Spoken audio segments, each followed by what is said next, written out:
Cette revue vous est en partie présentée grâce à Kaya Boutique, votre source pour tout ce qui touche les univers Star Wars, Marvel, DC Comics, G.I. Joe et bien plus.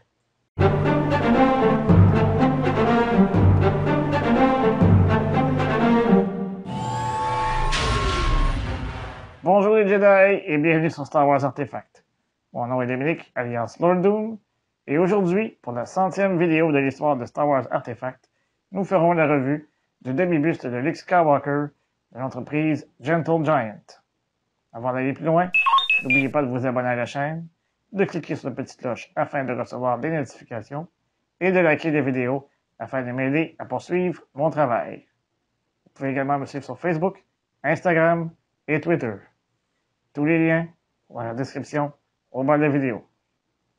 Le demi-buste de Luke Skywalker en tenue de pilote fait partie de la série Legends in Three Dimensions de l'entreprise Gentle Giant et a été mise en vente en 2022.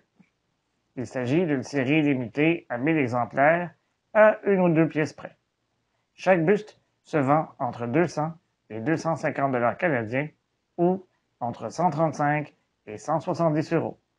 Sans plus tarder, procédons à la revue. Commençons tout d'abord par regarder la boîte d'un peu plus près. À l'avant, on y retrouve une photo du buste en question. Tout juste en dessous, l'écriture dorée indique Luke Skywalker, Red 5, Half Scale, Resin Bust. Dans le coin supérieur gauche, on y retrouve le logo de Star Wars, et dans le coin supérieur droit, on peut y lire qu'il s'agit d'une pièce de collection pour adultes et qu'il ne s'agit pas d'un jouet. Les côtés gauche et droit sont identiques et très peu détaillés. On y retrouve le logo de la série Legends in Three Dimensions, et on peut y lire à nouveau Luke Skywalker, Red 5, Half Scale, Resin Bust. À l'arrière, on y voit le logo de Star Wars, et au centre, on y retrouve un texte dont la traduction va comme suit. Luke Skywalker était un jeune fermier de Tatooine qui eut une enfance modeste avant de devenir un des plus grands Jedi que la galaxie ait connu. Accompagné de ses amis, la princesse Leia et Han Solo, Luke a combattu l'Empire, a découvert l'identité de ses parents et a mis fin au règne tyrannique des Sith.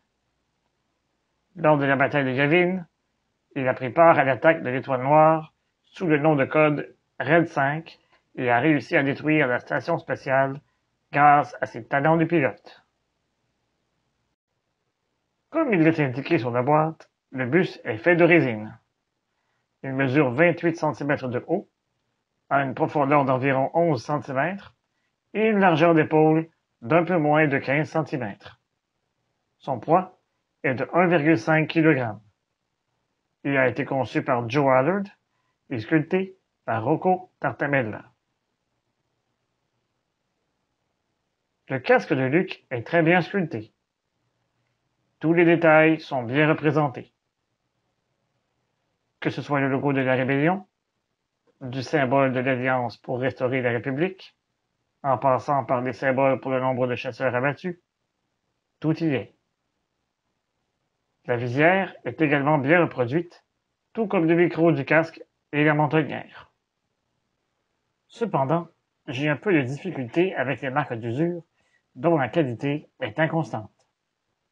Les logos de la Rébellion sont bien faits, mais les portions blanches tout autour manquent considérablement d'usure, ce qui cause un étrange contraste.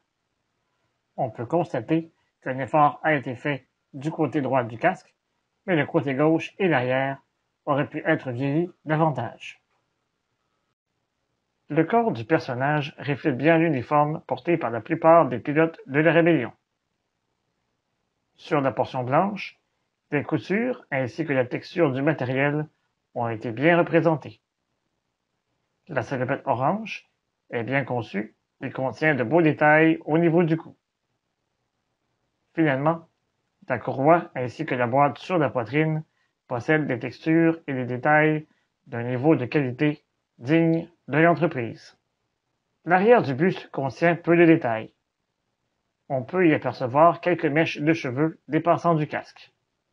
Une fois de plus, toutes les portions de l'uniforme sont très bien sculptées et les textures du tissu sont très réalistes. Comme pour tous les bustes de cette série, le socle a été personnalisé en fonction du personnage. Dans ce cas-ci, il s'agit d'un clin d'œil au X-Wing de Luke que l'on a pu voir dans la trilogie originale. On y voit même le dôme de R2-D2 y dépasser. J'apprécie vraiment cette petite touche qui donne une valeur ajoutée au buste.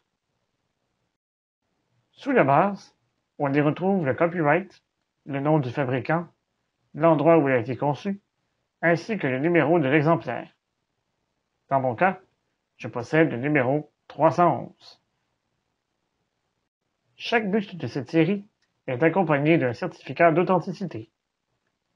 Sur le certificat, on y retrouve une fois de plus le numéro de l'exemplaire. Dans l'ensemble, je suis satisfait de cette pièce de collection. Les marques d'usure sur le casque m'ont quelque peu déçu, et je dois avouer que la ressemblance avec Mark Hamill est beaucoup moins grande avec le produit final que sur le produit utilisé pour en faire la promotion. Vous pouvez d'ailleurs le voir sur ces images.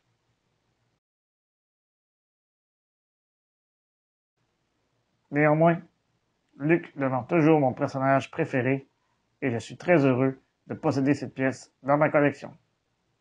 J'espère toutefois qu'un meilleur travail de sculpture sera fait pour son visage dans l'éventualité où une autre version du personnage serait produite. Si vous aimez la revue de ce type de statue, vous trouverez une liste de lecture à la toute fin de la vidéo. Et vous, que pensez-vous de ce buste? Êtes-vous satisfait du résultat final? Dites-le moi dans les commentaires au bas de la vidéo. Si vous avez apprécié cette revue, n'hésitez pas à la partager sur vos réseaux sociaux. Je vous donne rendez-vous la semaine prochaine pour une autre revue. Et d'ici là, je vous dis à bientôt et que la force soit avec vous à tout jamais. Remember, the Force will be with you, always.